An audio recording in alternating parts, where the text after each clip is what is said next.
Abusuye mu bibi akwaba na yemfa Mbrabege TV and platform we eso.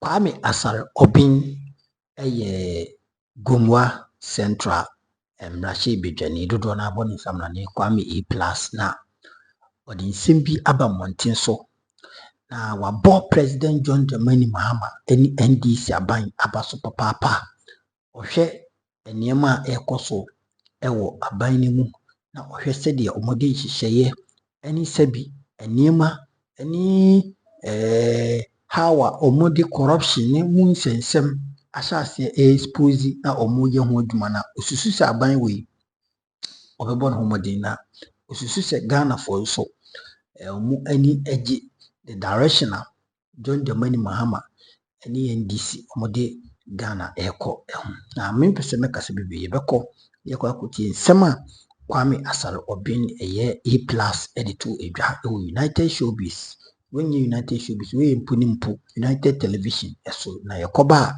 yebeto aso edi amount aka A-plus ewo haso no ena yema so bedwani ma omanfo mo Gumwa Central enti ena ye baba be di nkomo onobo mo ache mo akoba mejo so kube na efe what to say me hu ye kube na efe pa UTV me hwe me hu TV no mu na I see ena abananso ne wo ha no boy bibi aboko de omanfo nyina ho to say bia ho ye yednyame ase enei se obi ehwe yesisi ya obaka se almost 10 months ni yep enanyame adomo baba ye mrase bedwani ema omanfo mo Gumwa Central edie ba de pa na within that 10 months no we hunu ehunu se ye o ma di hiade kesi ana se lessons be na wosua impuse nka wonye MP no ene se wo be ye MP ade a me ade hia yan pa e Gumwa Central number 1 eye ade ba ko pe eno na ye number 1 priority okay na eye ekwan a if you win ba junction e de ba guna so aduro eye Ghana ha nyina wi kwan a enye pa sa kwan na kan like kwan a enye pa wo Ghana ha if you win ba junction e de kwa guna so aduro and many just say abaina ahyan bose obeya aman from next year abain be start here sa kwan no na won say abain we so do okan obeye enti no eno na ye me headache but ya men chade once abain aman sa promise no so obeya aman no ye wa atwan mu na ye we need so say it's going to happen. Okay, what can be this year? We say abain we so dear okan obeye yeah dia no wo hunti ma wo gidie pass okan obeye John Mahama and okay odi president we are besan ma ni Saint John on say Roma so ma Saint Michael John Mahama odi president we be ma ni Saint John aten like okan okre adni obetumi aye nia wo wadwen ye wo no ye different from o person ye bibi ja o man ne keke na okọ won no na so wo hwe nyema okan se obeye ene nia waye sese na aburo so Ghana ha so wutumi manage economy ni ya solve problems bebre and John Mahama aye adie in terms of managing the economy ye ba ye John Mahama si DSTV eche o Jubilee House na hu ni faso na nkofo ye na ye kasa but ye twemu se Ghana bibiensi yes petrol ye dema ministers na ye twinam in and out na so akoji petrol obekọ go na ban de car bebre osi wetwam.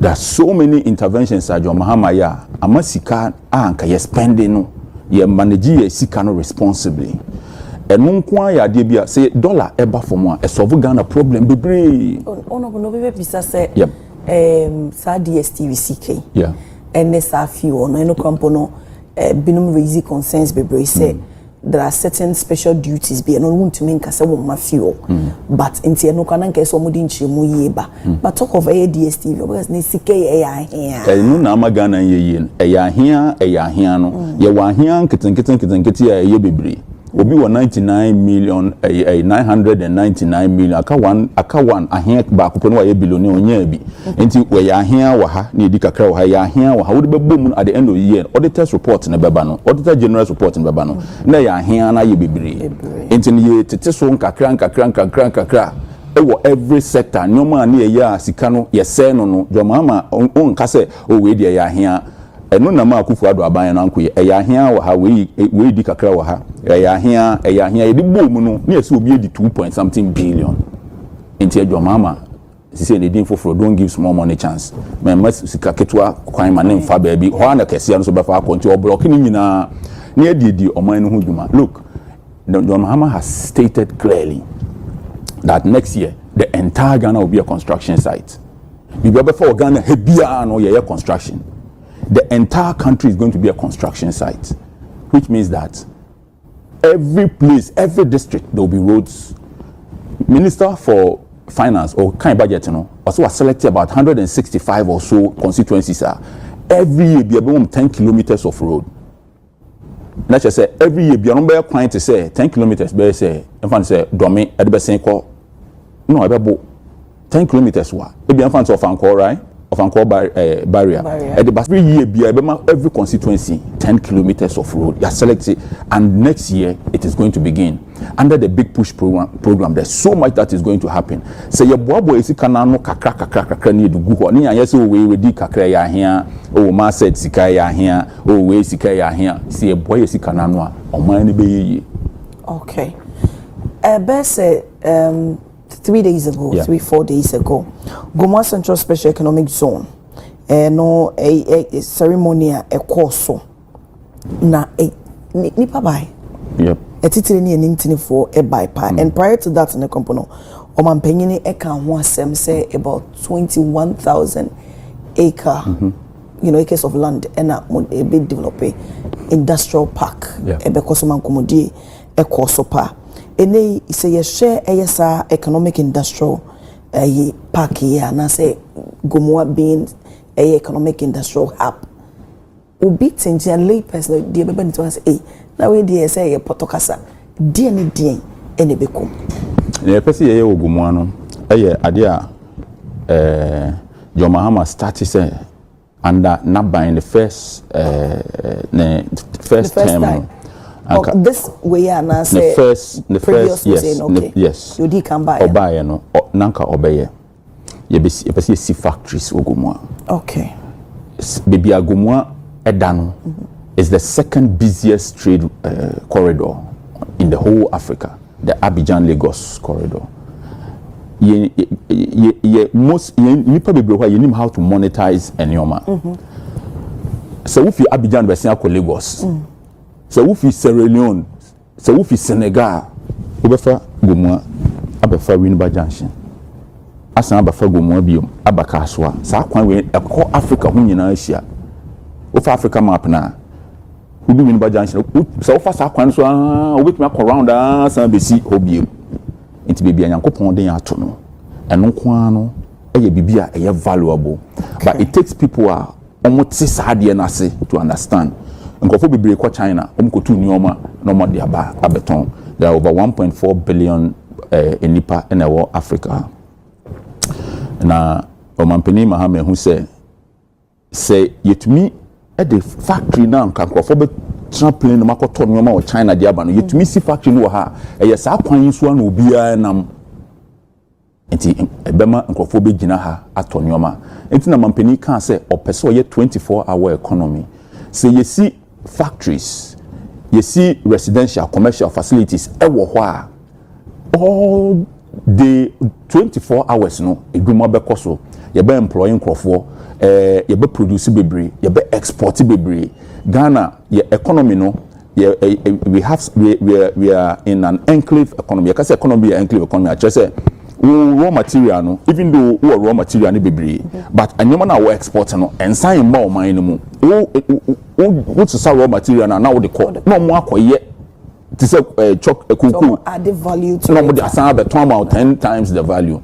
mampeni Mahama 24 hour no or can enche say yenko bie disco no bia nko tenem no nko saa ma de enche na wo se wia no bi so abesa kakra enye saa the 24 hour economy e kire so obi adwuma wo running no nipa ne running 24 hours tita wo no bebe mu anapa na bia kwa wia sound no de running a business but omo a nipa bebre ho omo mpa de papa ena unya kasa obeya de papa that lumba nyomba ko oso obrempon bie ni ho a wesisu yaman mu a mangu na nimu ase ntanya me wanwa anochi dua abode anko twane dana anwanwade ben na wanye oyisika dwa man enso oso okoje wieye duraba okoye na wamba bi magana fo nya bi kan tigana fo bi obebi omenye bi aka nti oso unya some mindset bi adonke like one nwen mampeni e kan 24 hour economy no wa na nkrofo start by say hey oso yebeko disco yebebie restaurant 24 hour yebe say oko Las Vegas restaurant yemie 24 hours Las Vegas na a desert. Independent national moka say look at Las Vegas in 1940s. Na a desert. Independent national share sa kru ni see ho. Today the city never sleeps. It's not just about your friends and entertainment and all. It is about producing more. This is a continent with over 1.4 billion people.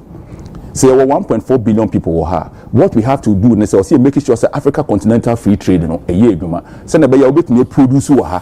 No for goods or produce her. No, they are Nigeria. I won't your duty. I didn't say China ye. Now Africa, a jambi be a jam. They say China no. We produce a dear Shanghai. Now they call Guangzhou. We be in Xiao Council besides we do to one. Until they have a bigger market. Africa no. We be free her. Do Lagos no, we share over 70 barriers. Get goods from one side to the other. And when you are producing, the markets only are very small. And now the Africa Continental Free Trade, no, the headquarters, ewa Ghana. And so this is pushing for people to produce, to be able to sell their goods across the continent. With that, let's just see more factories will have. I be producing. Within Africa, we can reach a lot of people. Already we have free zones. Ghana Free Zones Authority now amount some incentives to bring your raw material and all in to produce. So you are getting free zones to assist you to bring the raw material in, and you are getting after to assist you to take the finished goods outside. That is building a very resilient economy. Okay. And this is what we are going to do in Gomwa. Maminka we answer we be say on next question. Yamfa say na ye kan fa Gomwa we. Ye ntumi aye. Police bachi. Police bachi. Someone that die. There's so to me here. What's your amra? Why LLB? What's your honorable. Meba. Honorable. Meba. Common and the media ban. Unim say a castle obi ada obi a unim yet. But I didn't make us say police and they say John Mahama be president first term no. And on because we be see Hope City a war. Uja. And Crofo bebre can say and the John Mahama by the Hope City went to me and see na no keke no they can Hope City no. Ako weja uchi one. What's else more? Going to mentor now, want to mentor as well. The kind of development speed and 42 America kohono. John Mahama and because of idea, because who was going there until John Mahama said that a lot of people moved in there. It attracted a lot of investment because if this place is going to turn into a city, then let's go and get land there. And then that is one of the most beautiful places are a the kind of malls in Omaha. Tama you can say basi airport or pram no. Na pram no be ampe. But because free America BCC pram because they knew that the airport be there ebebaha. Winya leader na dwima bi o vision na numa sem keke kra no ema enoma bebre eden eba ba say etini so yewu na yanka yanya no meba say metie wa de mo ka sesi e besi ogomwe emba na meba I'm a example of Asama John Mahama kan, and people are saying that John Mahama kan ba ko wan ye omo developing the main building no omo amba and be developing the main building. As for me and yet obi no oba, we are going to build. When with the kind of people that we brought to our to the lunch, omo yankwara unim footballer be a friend David Beckham, England yeah. Bob who we are seeing for the queen no be night no as Sir David Beckham we seen there on to me bi ye papa Sam Jonah. Say Sam Jonah. Queen look of fan or boss you baby no be night no for him to wake up and come and sit down at an event, you know that we are going to build something big in Dubai. Okay, so bigger than Dubai, yeah. Me share niema ujina so sese ya. Yeah. Mo share say a eco recreational park. Yeah. Organic farming, 24-hour business districts, and eco industrial hub. When you know a dear pa dear point person a befa a bit me asasa or man for mugomoa or my brabo. And your man for Wogumwa, man for Wogumwa, no more. We are looking at creating 300,000 jobs. That's what His Excellency the President said that your minimum. I was say answer na me fi abemuno. Now you tuni e create bibia. You be creating new jobs, not less than 300,000. But say, in as much as I yes, she say. Omanfo do draw na benye bene ese kroma so me pa say omo kwa de ebebu onso ka say den de betumi aye aboa gomo na pa che gomo na de ye ndoso enti ebebu so amana tra. Okay, enti no we are looking at adnia enyoma ebe ya ebeboa gomo na aboa Ghana nyina and even the continent. We are going to say that na ye event no. We didn't just come and sit down and do an event. We signed various MOUs. Here ka say National Service for omo pasasia, omo de beye omo farms, omo de beye poultry, omo beye agro processing, omo pese omo edua adea, omo process wo hwa. Okay. And yes, we are build omo factory no hwa. We are in talks with them.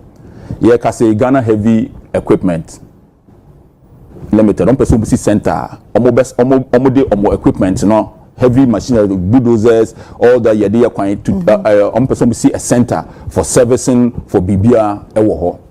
You can say the African American diaspora village, they want land. Person see omo village Ewo zone no.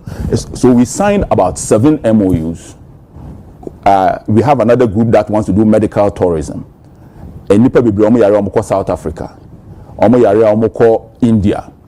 So our group na no signing MOU on the day no. Omo person omo be see a modern, ultra modern hospital. So obi area across the continent no. With me aba or to the special economic zone to wabeja yare hwe wo ho. And so we are not just saying what we wish to do. The next generation will not inherit what we wish for. They will inherit what we have the courage to build. No, because go more central there. Eso sa ai betimi aso say ni suade hunu kese we say nyina. Go more central ebe say Monaco be aso say be 10 times. Yes, ye zone no kwa aso say Monaco kro ni nyina. France. Yes. Okay. Any Monaco or France won. Boy. Ye zone no kwa no aso say 21,000 ke wo check online say wo checking kro akese. Don't say go more central so say Vatican. But when a woman you know ti wo. Eso sa. Eso sa. Usually they would try to say na. I don't nkoso we say who no say baby. But me try dey bi nkofo bebre nim. Me ye MP for Gomoa Central. Honorable Pate ye MP for Gomoa East. And Richard Jan ye MP for Gomoa West. Gomoa is the biggest ethnic group in Central Region. Gomoa started with Fete. Unim dam passe. Me baby I started Fete. Before Fete. Me ba my yensha ASM for you know we say na kasa fa ho e my area na ba na ehwe ne kese. So wo share o friend is saying NHRC. Higher Cape Coast Castle. And it represents the Central Region. Okay. But this is the zone that we are planning to build in the next 10 years. No, it was Central Region and I said in Gomoa, and this is not even enough for Assassin. You see, we have 21,000 acres. That is about 85 million square meters. What I say. So this is the zone that we are hoping to build, like in terms of agric. We have areas that demarcated for agric. We have area for residential living.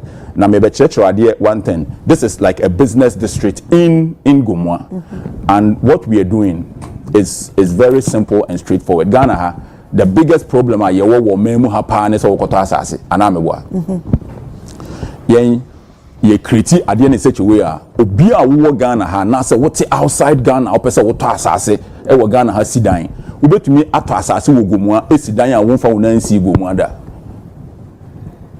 ajo na meka no ti ase e wo se wutumi tena wiase ba bia anywhere in the world woto asase sidan a gomua asase na da ho no wonfa wo nansi so da but woto asase sidan obi entumi ndi wusika bi nkoka wo for bi ho ubusu any bit meji you can buy land, build in Gomua without ever stepping foot in Gomua, and I will explain to you how that works. This is our business district. This is how we want the business district to look in 10 years. In the next 10 years, you should have our business. This is like a recreational center. Obiye Friha Oko Dubai. This is like a farm. This is a commercial area in Gomua. Ochina nopa ye ko site. Ochina nopa ye ko Gomua. Me wonkofo they are ready to build more warehouses tomorrow. We are not joking. Oh, so what's that here already? On the 21st of December, we are cutting sword. By the time we be cutting sword, you see entrance now. Enclave no. We are building the entrance. We are commissioning it on the 21st. Tomorrow morning we'll be at the site. Anybody who wants to do business with us in Gomua, come to the site tomorrow morning. We need to do Winneba Junction. We are going to the site. Ya him for no more Gomua no. We are seeing we are him for business minded. Omoye correct from Ghana to Azerbaijan echiho baby Gomua Central ahemfo omoka ho because omakredin asasene da ho ye ne ye edua banchi ne ade pe wo so ye fan ye hwe empinya kan say this is how I want us to manage our land. This is what I want us to do with our land. Everybody said we agree, and they are giving the land to the project and to the 24-hour economy. We want to build, we want to develop. Ghana ebeye me sheda na me di MP under John Mahama because me say John Mahama me ne kan asema ebefa. Yes. And the be di MP no na wunim say His Excellency John Mahama ne be win elections na. About saying na me nim say John Mahama ne be win elections and the 2024 election obi anu nim say John Mahama be win no onu on politics ase. How can you how John Mahama Akufo-Addo abanye obebu ye. You youngsters na omo ye adwuma wo bank no. Oba pe no go banks ni nyina. It is a demographic no pacho meba omo beje no omo fa omo nyina ko gu ni amaje no. Sa demographic no ento abama Akufo-Addo. Enkwara na omo susu na omo twa bet no. Omo twa Akufo-Addo se gise omo mbia menti ase tu twa bet no odi amame bi ulu su dia woka sa nkwara no monto aba ma Akufo-Addo empanifo no mo ko pension no omdom sika koma aban se daache aban ebehwe omo aban gisika no to na daache omunyi a omo age so mfa so no dia to mundro aban se mintua na no hwan na we expect so beto aba ma ko MPP. How was MPP going to about saying it's about 2025 me about me 2045 me per speed me like me the speed oh I did the time travel, me cool. 82 years ago, no, I started a speech. Said that actually maybe MP Gomua Central, maybe MP. As I see at the hen, me perceive DSA, say near Bayer, and today be a medina and my truck, I can be if you remember be a shame, and to that American speech, Then penny 40 or me person, me kind of do no more, me can and come kata me ni can man person maker. I know exactly what I want to do. It's one of that 2 years ago, no. And now prepare so already know prepare that now we name say a day or mampeni of course mama on na be o mampeni now prepare say we be the MP e wona breso because onu na de ade papa be onu na on previous no menyina ma onu na ode the kind of support are here to do what we want to do onu na woni ne kan asema e be yeye Ghana for John Mahama oye nhira e de ama o say e be ye ne saint and ye kan you be o MPP ni me see makasa wo TV ni radio so we call social media nkofo be do atama me she obi a wa say da no me na me di atama obi hu me aye ntwa photo Ghana for me form serious as mo kan say bia we be do atama me fa me ho John Mahama is a great guy that ye be the saint ye don't cover Vatican me aye the saint Mahama is a great guy John Mahama a great guy. No, so because he didn't be going to meet person who want more than ever quit. Yeah, you applications for GM. Sorry. Obi or central region. I will share central region for Munim. Say yen central region for any party. Say be alcohol voters who vote at the Yom to Abakoha, Oko Ashanti, so Motoko, how crazy. Central region, any party, your party, your development, your flag, your progress. Obi or ya at the Papa Mayano, and your to Abamano. San also Ghana hanging aye. Now we 8 years into ACBDB. NDC for ya the Papa, they will break the 8. Okay. All we want is a developed Ghana. And Kofobi, Dubai, now we are desert, and then beautiful gardens and shining cities in Dubai. Until now, no, who say, Ayo Mampany, Nabri, sui, and Niema, Usu se Woshe, Bebois, Ama Manfuena, so for Soma Ghana, and Pubia so Manfo, Dutonasono, and Nuntinama, when near Jenna who praising is saying, and Pendo do a sign of one who said Ghana, Abaya Sassan, and my binder down on the project are not all year, or status all year, no. Yambo break like your continuous I PC completely. And no lecture said there is a human being in this country in the Jubilee House now who doesn't politicize development. Really back when I said Jakufa the status all year. John Mahama baye no so mabo break that and now you can say lay asphalt. Like just keep going. I don't care who began the project and when they buy and way, just keep going. Motorway no Akufa do concern ya started. John Mahama be won say abo break.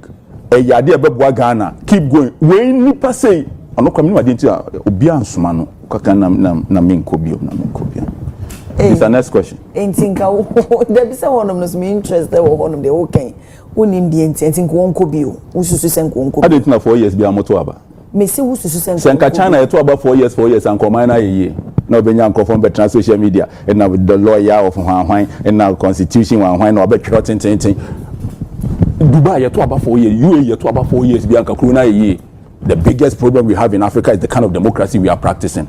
Democracy is consensus building. So long as we can reach a consensus, that is democracy. As democracy, if we can't reach a consensus, then we put it to a vote. Say, then you can't. You agree come back when you yeah, you can use no. Natad and waste me. Also, okay, and to aba because senke bako omi ya teach me say. And no na big every year be a critica was sa edukoto about to aba ni wi a. Afi de o se bibia sesa, afi be converting. Boni ni made o de ya bibini ye. Bibini so ato. Na se bibini so to aba. Boni o hihye ni kru ni wi anso ye democracy. Boni hihye ni kru ni wi ye. O shishe wiye na bibia to autopilot no the democracy e baaye England Buckingham Palace na you be feel na o motor by force free no ho ya to ye de si diamond hene na ye queen no en na no me democracy o but ye shishe kuro no me se egumua me democratic dictator asame me no wa kan ho ba na me na o mitrim ne de omo kan yem fandi padodo en hihya de ye de nipa kakra bi yen ye kan enti wo de wo bekyere wadwen o e bi amefa benye by force na me ka se wo nyina mo nkogina o se obi akogina sei wanya ne saa oman ne enye yie obi amuvu nko ha ono abo na e kasa no because ade me wunja dan 100 mempe me wo fie wo bebi aye DVL no 2 years ni me see hoda we are here the coin. We will fear wo yarefa. Na some friends will be akoto me one was yes. But 3 years or 4 years mean 2 me twema ko ebudu na maka say yes me wo dan be yes so ha. Me de yeden. It me mempe ahonya de be pese me ye bibi ja me constituency.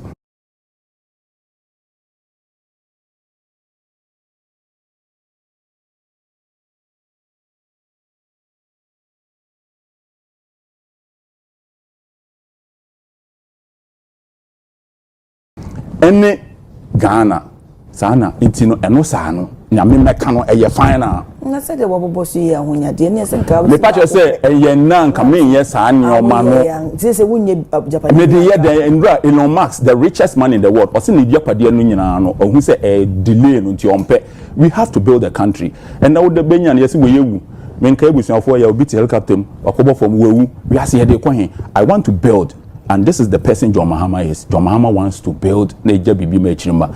And you know, Samoti Africa ha, na de bia mubetwaba because yetwaba ye Ghana de democracy yetwaba de bia yetwaba. Mubetwaba sa mu ye. Yan to abede na bia Kwame bia. See yan. I didn't know also because eni se nka wonye. Kwame Nkrumah transfer nka ye nka me MP but nka Ghana ye. Enye ne amema ye ne hia. Me yema nka Kwame Nkrumah nko ye president besi say nyame de friend. Enti ene de o mampanyini eye ne nti ne yen hwe so nka se nke be ya mema ye. Oh no, ye nice man no nte se me. But that ye benya ko bi ono diwia onya hwi ni wia na obekire mo mafia Ghana for say o se ye di enodin. O se ye di adwen bi. O se ye ade bi be 20 years. Eto ho. Enu bi na o se Rollins here. Me Rollins me feeling ba no be wa wan ye ni ye. Ntina nka ngo onye ne se. No power to change this country. It wan ye ni ye no so feel. Oh, on say wuntumi enka se obi ho won feel bibia amfa me meti we kofo bibre na mabi wa won feel but eni bibi so obi feel. What you say? Say won pema sam kra e bia we Arsenal supporter me so me Arsenal nti ebu Arsenal sam dia ye nyina be kan ye ti be ya dwen be ko ben krom. Aha, enti no baby won feel baby also obi feel me. But the number of years I did see Dubai, no, the same as the number of years I Rollins did president, and I'm a 20 years, not Dubai assistant, 20 years Ghana Haniete, because not Osuro say, I didn't be could do no, I think Ghana for Casa. Ahead. If you hold my year 2025, mono, one shall no more, should be 40 years ahead. At Ghana, your plan was gone past Ghana, your plan was Ghana, your plan, the country as Ghana, what is the plan? The only plan is say NPP for they did say a state Mampeni, I will say yes state of emergency because when him say Mampeni yes state of emergency near stop will be as a movie and your mining for no 2028 or Metro Abama NPP or Mubefu. It's a den of Muyan and yes say yes say you per se a boy mining so ayaza. Into finish that time not buying your position or case on declare state of emergency not our friend is saying Honorable Okujeto Blakwa Kembi. Honorable Boname. Obi mpe me pacho mu wasa me pacho wadaro. Mumbo na me. The declare state of emergency. That time na wo ka so mo kan no. No, wo ka se na ma me bisa say. It's no one intention no say small scale miners no so bebefu no ma to atia ana. Time no mo kan no na galamsey no. Na galamsey na no den chen ne yakosunde John Mahama wa ya pa in terms of galamsey. John Mahama is the only president galamsey in some course so wetumi afa onwo ankasa ni members of your friend saying members of the party say yanko investigate you NPP 4 year bi ye wie ne be clearing agent she say you train na John Mahama or say nipa mienu obi ye ne national organizer or say yanko investigate you ade omo ye no to invest after the investigation. A report in my eba you be hu ne awom. Say report in bana say ka say omonye hwe no so ye be ka say ye be hwehwem say omonye hwe na so omonye hwe a na akacha John Mahama say ne yes because yes ye sabe ye adwumi for sabe enti ye be hwem ahwe say asem na John Mahama ka say omonye hwe no eye no kure ana enya no kure na akacha John say John ni akufo do ye bi na wo ye nkanto na na do de na ye no kure no be ka say enya no kure na mu nyina ho na party for ko ka kire minister say party hiaska mu nyina ho na ye say ayi papa regional chairman we declare forest president forest like forest we are president there it means that akufo was benefiting from galamsey. If that is true, and they say you na so. Abujina po eko kan say akonta mining say for pressure mo party for na man no Abujina po no more the thing to the minister no they went after him but the minister knew that more say assassin the minister wanted to stop it. They did not support it and this guy was in this country destroying our forests with impunity. Imrani ni beji. What you say John Mahama is not interested in Yomoyeno. He's not interested in that mining. No, ni hu ni pe bie ni hu a wobetumi akoto hu akohim akoye galamsey and I am on the majority side. Obi asamba kekese member of MP wakoka say wakofre emso mo anti galamsey for no penifo ni bi as oko make statement bi a omo assume say opeso o protect nipa no and as me see platform no so no ade a MPs ni ye o platforms no what you nyina ye MPs nti we no colleague kasa at least but the kind of kasa na course or platform no so no e ma me hope say the MPs are supporting the president to fight galamsey enya party here ska nti yen say asase no and your party here, John Mahama is doing very well in terms of galamsey.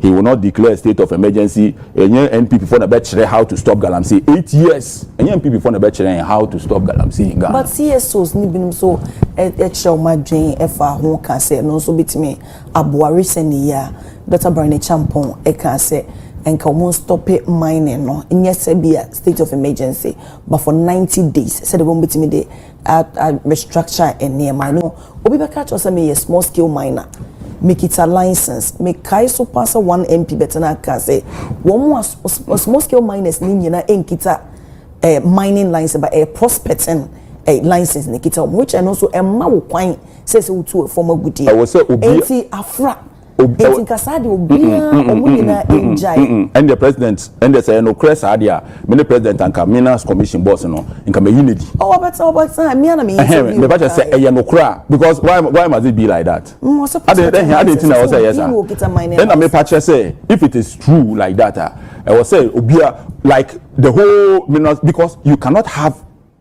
mine illegally. Who is allowing them to mine illegally?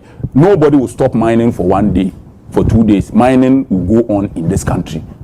Yankopon the gold chair. Akufuado ojina we ka say you no be you started too gold Ghana yende. You be too gold. So mining is going to go on in Ghana. Owa mining wo ensuo mu. Aban se sade no e illegal. I was say DC e kwachi se obi mining wo ensuo ma say DC na di.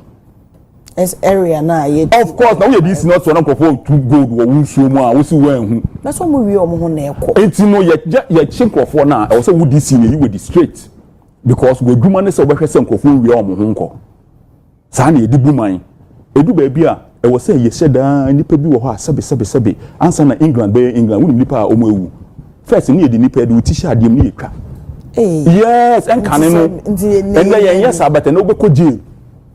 You cannot be a DC and people will be mining in your constituency or your district and you say you don't know. John Mahama owned to me so na do in Ghana as well mine. It will never happen. And we are not going to stop mining in Ghana. Listen to this. Mining will go on. Ghana you be too good.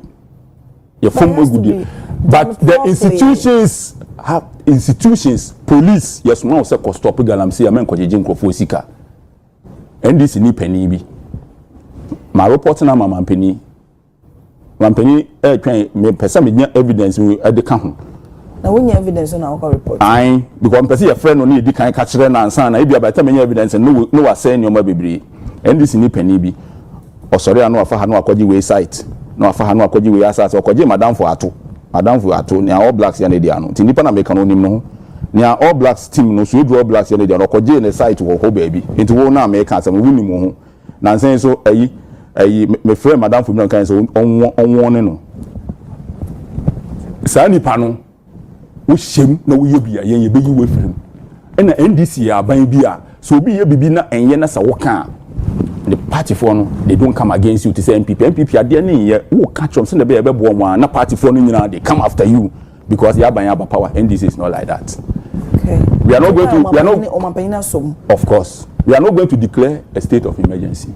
Obianya very clear. To me, if NPP muna or China pay on by your own say, hey, any person you stop it, and identity and that 3 days of your baby. Yeah, cannot mudi at them. We are going to mine in Ghana, gold mining. You see the no be strong. You be 2 year gold no near their back. You see the no. But what would you go illegally? No illegal mining here, so go there, so the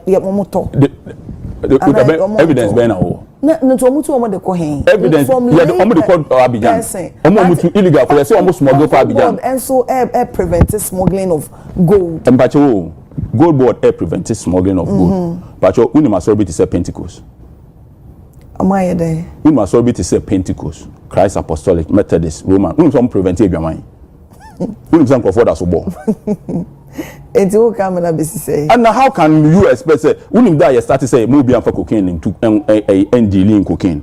When you put cocaine still like the BIHB, how can Gold Board arrest everybody overnight? See, they would do it, but it's Gold Board doing what? No, they call Burkina. The common tongue Gold Board, Gold Board and taught illegal gold. Okay. Obi any evidence be just a Gold Board at gold from illegal mine like my ba me illegal mine until Gold Board samije if you monje monto e bi ni ho. In fact, I did Gold Board cry and say omo dealing in omo ye illegal mining now. Omo person omo sign smuggle gold no ya chechi omo nyina. Now evidence we just almost smuggle the call Burkina. Evidence. Away. I want him to say, "Go catch him say about me evidence in bachelor." And for money they be do na me can the airport. It was do the whole evidence almost smuggle. It's the ya chibi no. Who new evidence say ya chinkro for almost smuggle gold. So evidence. Anameboa. Who say newspaper me say ya chinkro for almost smuggle gold. Omo dem ba. I didn't na Gold Board. Omo ko chinkro for almost smuggle gold. Sanko for no. Sanko omo to gold ni ya. Omo go Gold Board abeton. Omo ni be di finti no di gane no na Gold Board akwache omo. Omo feel is to say price and no is a low in the way. It's no so a smuggle said be benya higher price e wo ho. But okoko almost smuggle and almost smuggle. Almost smuggle. Price in the ya na asen ye. Now it's Ghana woman who sike bia Ghana ni osan obesen di bia dwane. Ghana ni sike bia omemani bia obesen di bia dwane. Sa na ye tie ye bad. Then the Okas opposition, you know, regardless of how our state of emergency and happen. So we are going to arrest illegal miners, those who are destroying our forests and our rivers. The government is arresting them. Now send your papa your reporting. There's no commission by now. That be enchisa. You can't say corruption 10 months. I feel need to be air court. Man penny on your kora or your penny. They need that investigation. We say some year can end no cry. And they ka or China pa me bu di ani abefa. Say abna your friend say illegal mining ni that be a process. But what I'm saying, it did cut work and say. But me ba o say no we need the weekend. What me a che wo yonko wakwa kwaje na sase.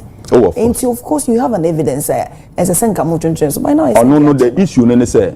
And say bia or ye illegal mining no. But o person dey 2 minutes sisi nkrofo. Okay. Now land no dey dey. Say land no ho ye illegal mining. Obi ye me patch say inside NDC no nkrofo bi ho mo ye nneoma bi a enfata. Okay.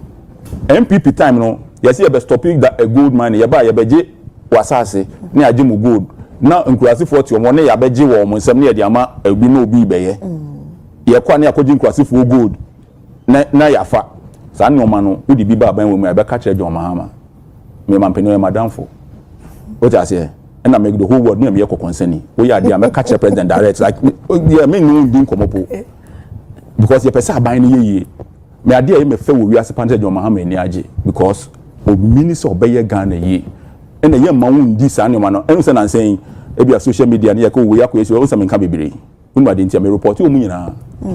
See I know report to. We are no me can see my penny we first near because social media go with your information of me information me catch my penny with the money America na so far the work can yin na no penny to one am papa and na mama ni je no ho no on te se ba ko no wo kan no akọ catch am say you know o kan no catch say hwe hu ye wa akọ we ho no be catch am say why you say me mo bi edi makama say me wi any say ni obebe na the work kan o to one am e bi ne de hen na abna pesi ye hu obra penny na o pese wo trek me me trek say o de me trek wo obi atas na me so on sadu school honorable me on sadu school ko katikiti primary school so that's akwa katikiti me so on honorable nya no kre na o pese o trek me de me trek o say nyina yesua de se de be hu say indeed asem say me pese me kan some trek Ghana men kan trek the relevant authority. Baba be catch Ghana for say, hey, mo first near trotro no more Facebook. That time na twem.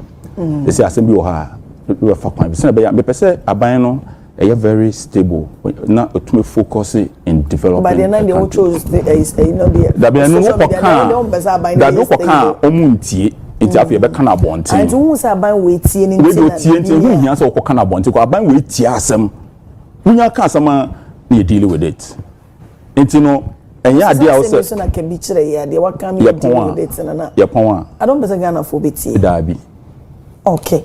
Wo kasa bia aya na wo hama on Dr. Kwame Nkrumah. Yes. Ni vision how person will revamp, will revive. Ene no obi hwe ya de ben na anase nema ben na Dr. Kwame Nkrumah aye ye kawa ede wo so person wo didi dwuma ma wo manfo mo gomoa central. Yen yin na akokọ na nya ne. Akokọ. So akokọ abon. Okay. Na akokọ no na nya akokọ baako.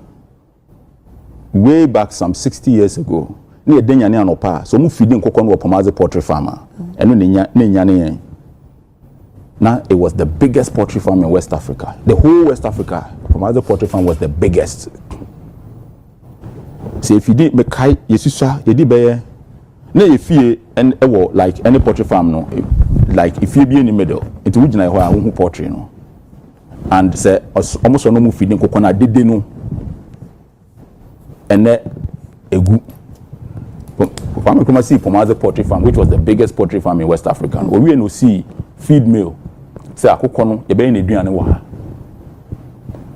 nti feed mill no kwa aguna so adura udu gomu ahwe nkwanta wo hwe right wo say dan kakraka bi so atete ho na ne ye nkokọ na eduane 83 ye komba Ghana ho na ne ye kwaji yellow corn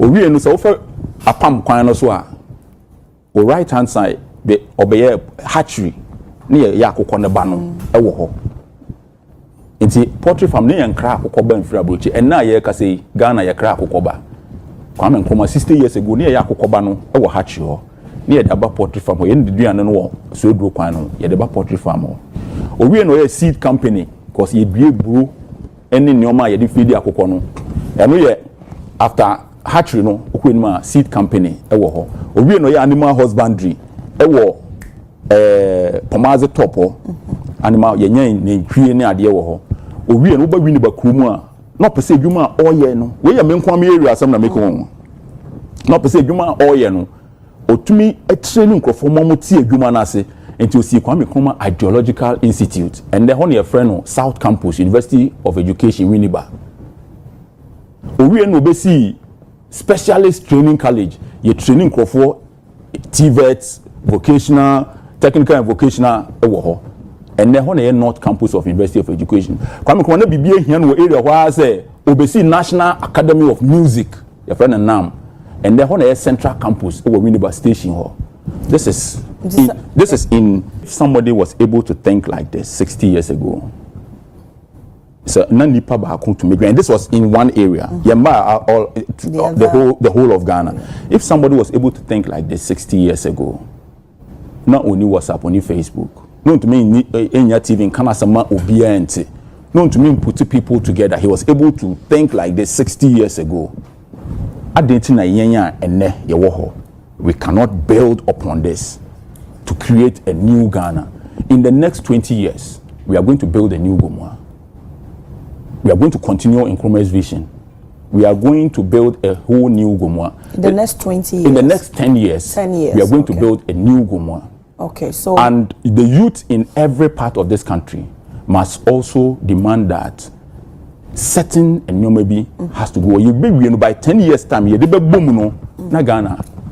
So meaning say after what time we say you will contest again, like 2028. Me campaign. Okay. Me win election. Okay. So the like Obi Baba be contest A-plus Ogumwa Central. No be say no be say contest na. Mebo you kro be fe Ogumwa da hom. Ohene o ho friend na kwapra. Ono na ode no be campaign na Obaba Jokwane na ida na be campaign na akọ afranse na keke.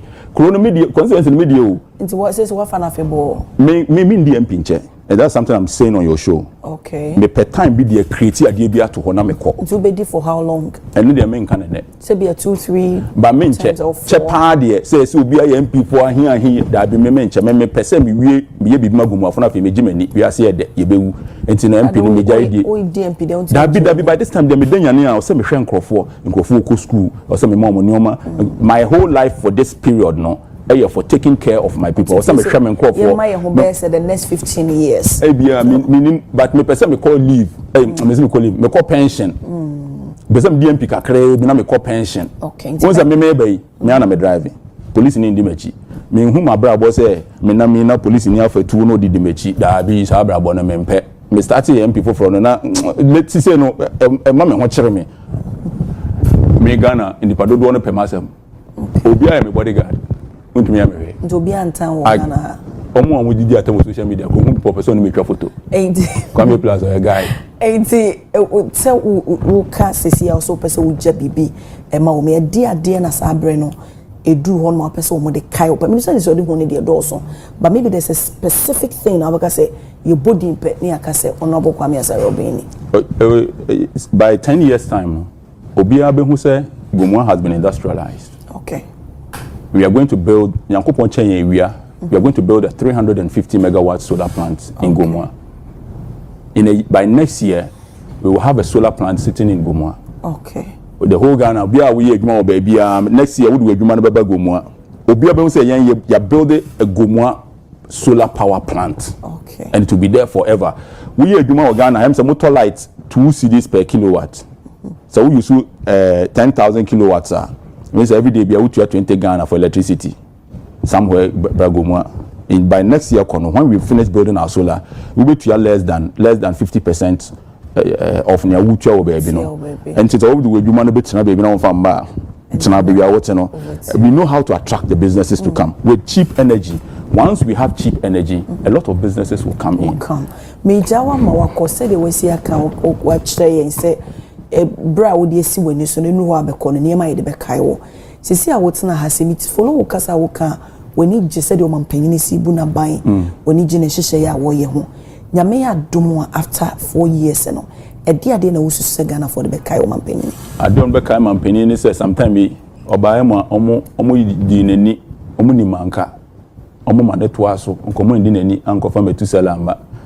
Ame say o man no. Metu salamba. Akama se mewie. Yampon ana. Honorable Medawasi. Medawasi pin. I was for Honorable Kwame A-plus A-plus and ane yene no edin komo. Benim se abesa abo akachi because when it's one day so say edin komo. 21st December 2025. We are cutting sword to begin the construction of the biggest industrial city in Africa. Okay. I was saying munyina muba. Ya kate soda like ye could ye the aso e bofom. Ashase esi ade na hu wo TV so no say ye yi wo TV no so no ye start say ye si 21st December Assemble kwa America me wie ye fi and say so wo wiase ba bia na wo problem e wo Ghana ha and say wo beto asase a pachotie ni ye Gomua Central Special Economic Zone. We betumi ato asase a won fa wona currency Gomua wo be download your app no wo download the app na be ready be launch app no and also be your website wo download the app na we be say asase ni nyina da ho ye di market ni nyina like ya chichem asase bia won a plot number plot na wo pese wo to no click so e be bie page amount e bie page na be kire say we commercial we industrial we residential. Okay. Baby you see nyuma baby you see efie baby you see a shop na there wo tere na nya wo pesa wo ye no na wo choose. Okay. Wo choose a e be kire say ne buoni ne size ni they say wo pa wa click on register e be make bia wo ti America wo ti London baby a wo bia wo nya click on register e be ka say tua wo commitment fee wo nya tua e be ka say and create password no we create password ato asase ne so obi enu obetumi asan aba ho abe click into ho no ebe ye yellow line ebe abeda ho che say obi ka ho asem okay commit ne ho wunya ye ready na wutua asase ne ka pe ebe ka say download windenture wo site plan download wo sales and purchase agreement wo download a wo be sign wo san upload member Gomua. It's so easy sir wo upload we a ade ebe ka kire on say ye koye ho adwuma ye wi a ye be upload ato page no so enti wo be ba ho na wo be bie wo be enter password na wa asase papers ni nyina ya upload wo pa betumi download wo betumi agya ma na egu ho te say na wo Facebook upload wo photos no ma na ngu ho ana download Obia me fe biem. Ye ma mete se ohini we say ha ya wato ama ni pass me. Untumi kura nto sa asase because asase no untumi kura hu na we di hu asem because password da so. Okay. So we no person we see fear contractors bebre or app no so. We betumi choose say me per contractor we trusted yen lawyer for ho person asase lawyer ni hwemu a bebre wo ho be choose e wade no so. Okay. We betumi choose contractor wade no so. Say me person contractor we see me dan wo hwe edwuma awaye a obehu say plan no bebre gu ho. Plan do obefa bia exactly amount a wo hia say wo besi sa dan no e wo ho. Okay. Enti wunim say quantity survey abaye bibia da ho. Dun say fie we ya me kosi block 1000 cement 2000 we e wo ho. Wo pese auto cement abi wo we no so. Ye the cement manufacturers ni na go up no so. Okay. Wo click your supply cement na ma contractor. Yes wo dan no na upload pictures. Enti wo to America wo to England wo to wo hwe wo fie wo enter password wo say wo fie no kosoro. Baby edru wo betumi choose paint color wo pe. Obi etumi bu obi abiom. Ya end no ade a John Mahama ka chen say yenya no enti me ka chen say John Mahama onim nyansa e wo say wo hu say asema ye ka no na idea ni initiative na yen ti we John Mahama was started assembly e dey be do president enti no won ne trans no di nkomo a wo be do fie no na say wako lectures by 2 years atem no one kra this is how and this is what John Mahama is going to do for land acquisition in Ghana. Send a investment between Ida Aba. It's Yan John Mahama trans no the idea and about say this is how you are supposed to do it. And that is why me Betran Makacha will say Papa na friend John Dramani Mahama no onimian sandodo. Na me say be any saint. Yeah, the King Solomon account. Also the King Solomon. Yes, the wise King Solomon. Okay, until now. Obi a woti abuchire a wo pese wo sifie. You don't have to come to Gomua. You can sit anywhere, buy land, get all your documents, build a house without ever stepping in Gomua. Na only near there. That ho be trampoline mu a, wo be trampoline e be du Gomua no. Wo be du ho no. App no so no. Ebe navigate to straight say you have arrived at Wufie. Wow. Gomua na ye kan no Gomua. Se Wufika so a eko Gomua because John Mahama eni abre a oyi kwan no by next year 15 minutes utu Africa so obedu Gomua. Gomua e ye Winneba Junction. Ho ko nyina ye Gomua. Mama ya ma hono ma ye very enviable. Wa wan be pass as Gomua by this time no. By a few years no.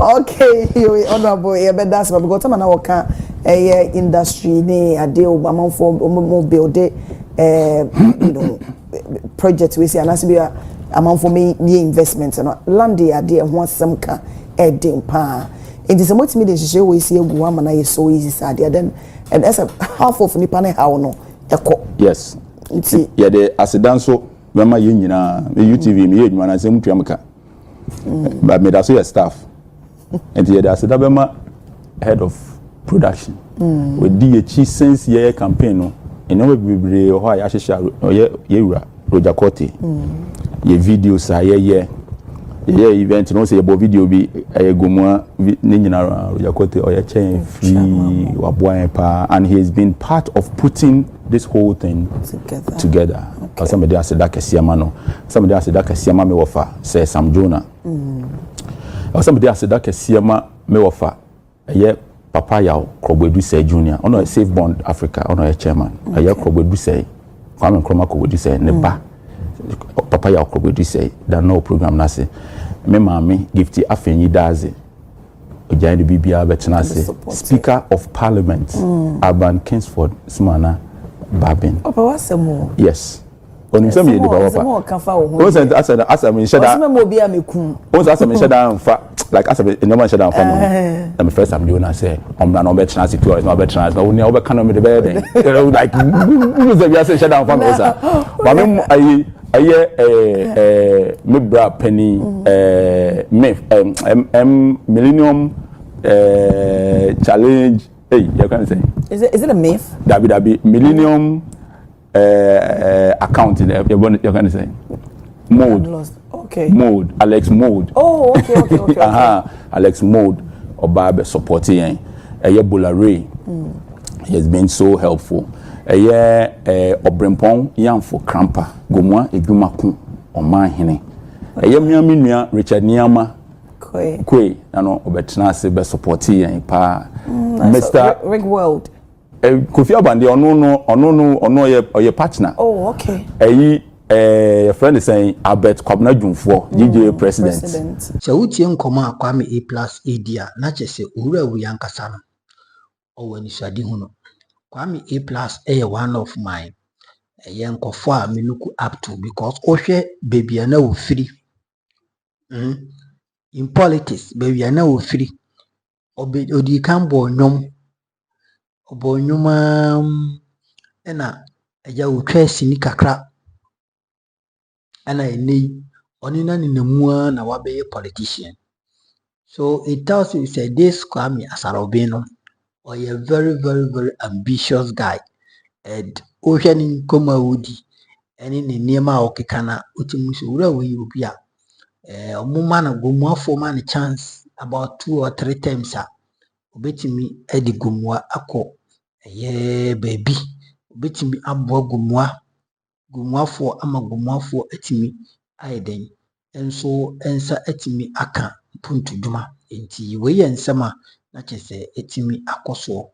Na yewra John Mahama de bia meka. Owura we ahobrase. Any sebi obuo kwan so a ode som oman Ghana no. In fact, a top notch. Ahobrase any obuo kwan so a ode yedin ode som Ghana no. Ye na yehu kwan a opanyin no afa so a ode yedin ede som oman konkono Ghana enkakra. Any sebi even corruption. Nano one attorney general, chief justice, and the other institution omo corrupt. I mean omo regulating Ghana bano katasishen pro ya. They were talking about a fast track court. And I think Cesar say you John Mahama and NDC for me implement here.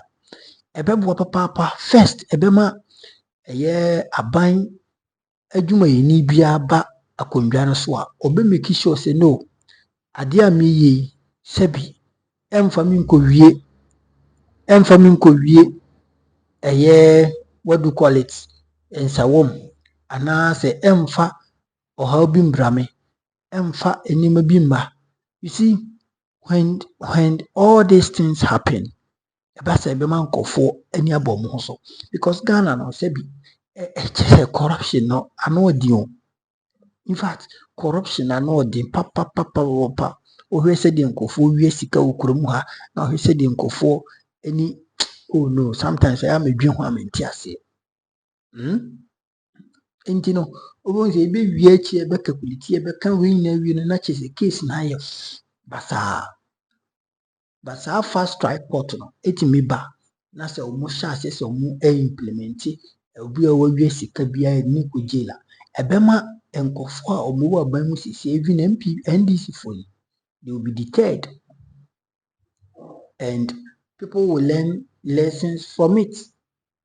Ebema obi asuro ebema obi aiden asuro eti enkoye se NDC for NPP for nkwan NDC for ba omo hanti omo but aban na nkasa tena se no so hwe ni nkrofo se o mo so wa obedi si ase bi se no ni na me mama aban ni mfiri so ma aban fufu bi mansa ansama be investigation no fast track court no ebe deal with you na no hwe MMCD local government hwe committee omukohia yi